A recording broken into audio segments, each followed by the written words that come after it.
সূরা ফাতিহাটা পড়ে যা, সূরা ফাতিহাটা পড়ে যা, সূরা ফাতিহাটা পড়ে যা।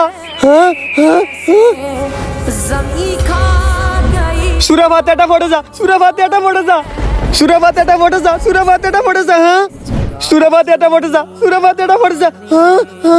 বন্ধু, আসসালামু আলাইকুম ভাই। ওয়ালাইকুম আসসালাম। আরে আপনি কি আমাকে দেখতে পাচ্ছেন? আমি আপনাকে অনেকক্ষণ ধরে ফলো করতেছি। এই কবরস্থানে যেই আসতেছে আপনি তাকেই কিছু না কিছু বলতে চাচ্ছেন, কিন্তু আমি এটাই বুঝতেছি না আপনি কি বলতে চাচ্ছেন। যে প্রথমবার আসছিল সে আমার ছোট ভাই ছিল, সে তার বউয়ের কবরে সূরা ফাতিহা পড়তেছিল, তাই আমি তাকে বলতেছিলাম যেন আমার কবরে সূরা ফাতিহা পড়ে, কারণ আমি অনেক আযাবের ভিতরে আছি। এরপর দ্বিতীয়বার যারা আসছিল তারা আমার বন্ধু ছিল, তারাও আমার কোনো কাজে আসে নাই।